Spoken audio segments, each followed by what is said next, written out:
We'll move to our next provocateur. This is David Kleeman.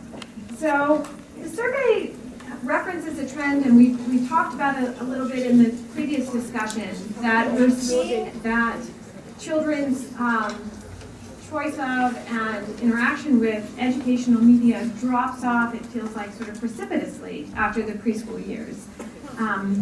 And I think this is something that needs to be explored more fully, and we have just the person here to do that sort of thing. David Kleeman is Senior Vice President for Insights Programs and a play evangelist, I love that term, at PlayCollective. So David, you've devoted decades of your career to improving the quality of educational content for children, both here in the U.S. and abroad. So thank you for joining this discussion. David. Good morning. If you don't mind, I'm going to be on a script because I want to stay on time and on target. I have a lot to say on this. It's a topic I've gotten in trouble with before, and I hope to be provocative. I'm going to talk a lot today about TV, which is still the leading medium for kids, but the strategy and policy implications, I think, work across platforms because, in my mind, the educational value of media has as much to do with the child's needs, interests, and abilities as it does with the attributes of the program, game, app, or website.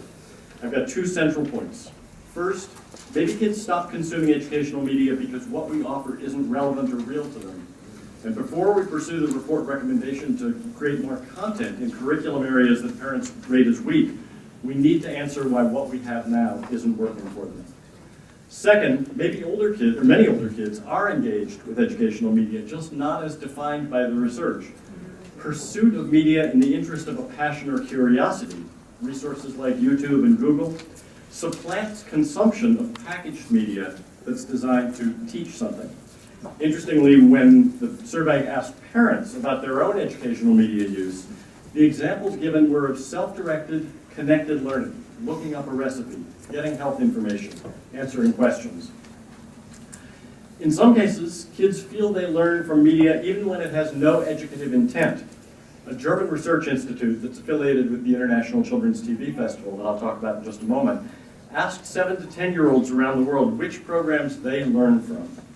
Over 50% of the American boys talked about friendship and sharing lessons in SpongeBob. Now, I'm not saying it's educational media, but I am saying we make meaning from media based on our own needs. Earlier this week, I was a nominating juror for the International Children's Television Festival, Prix Jeunesse, and I watched enough television to make the American Academy of Pediatrics faint. Over 200 programs from around the world in 5 days. Let me describe 3 that I found wonderfully educational and ask you whether you think they'd meet the study's definition, good for your child's learning or growth, or that teaches some type of lesson, such as an academic or social skill. Canadian kids designed and built playgrounds for their communities, and yes, the kids themselves used the tools, like the power tools themselves. Irish teens documented one day in their lives using user-generated video. And a Brazilian telenovela dramatized the different challenges faced by twins, one white and one black. Now, by and large, we in the US don't make shows like this. When an American kid turns on the television, how often do they see any clue as to where they are or who they are? How often do they see news or documentaries made for them? By the way, no American company submitted to the festival a nonfiction program for any age beyond preschool. So here's a conundrum. Most US educational kids' TV is curriculum-based, but in the German study that I mentioned, American kids barely mentioned learning facts from TV. German kids, who get their own daily news show, plus magazines and documentaries, listed factual learning first as what they learned from television. When the US gets anxious about children's time spent with media, and we get more anxious than any other country I've found around the world, we add education. Other countries look to draw their content closer to the audience. I think the Children's Television Act provides a cautionary tale about the intersection of policy and content. Broadcasters treated the 3-hour educational programming mandate as a ceiling, not a floor. Kids got the minimum. When broadcasters called their shows FCC friendly, it was clear that regulators and not kids were their primary audience. Educational TV isn't necessarily quality TV. And while the government can demand shows with educational goals, it can't demand that the shows be any good.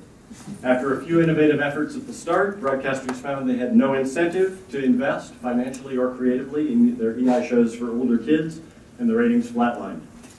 Yes, educational content on free media is important, but it's condescending and wasteful to give only mediocre content to those with the fewest resources. Perhaps it's time to revisit the option of commercial broadcasters supporting public service media instead of airing unwatched programs. By contrast, when Australia sought to enhance children's TV, the government mandated home-produced content, but it also created production grants and tax credits. Producers competed for funds and commissions, and Australia now has a global reputation for high-quality, small-e educational media. There are a few important questions I want to address that this study didn't ask. One, do parents see and value learning from media beyond explicit curriculum, like 21st century skills like collaboration, communication, perspective taking, or lateral thinking? As mentioned, Carla mentioned Williamsburg, that's a good example of that. Two, do parents see and value meta learning from media engagement, media literacy and critical thinking, logic, programming, or technology skills they gain? Three, does parental experience result in higher opinion of educational value? Minecraft scored poorly in this survey, but nearly half of the parents didn't feel they had enough experience with it to rate it. Video games got low marks for social skills learning. Do gamer parents better see games' potential for collaboration or communication? So how can we help parents see and extract the educational value in a wider range of media? Good tools exist, like Common Sense Media, like Children's Technology Review.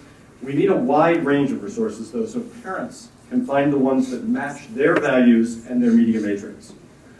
While the study recommends engaging in an independent organization to code media for educational content, I'd be concerned about creating one box where what fits inside is educational and the rest is not.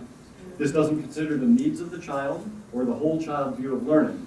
It also can stifle innovation, I fear, and lead to regression to the mean creatively as producers chase a stamp of approval by producing to the rubric. In closing, content creators also need to communicate better why their products are educational. I counsel them to talk about what they put in, their teaching philosophy, and how they mean for the product to be used, rather than promising or suggesting outcomes. To say what you are teaching is a statement of intent, and parents can decide whether that intent works for them or not. But learning is a complex process with a lot of external and contextual forces that media makers can't control. I'm really looking forward to the discussion.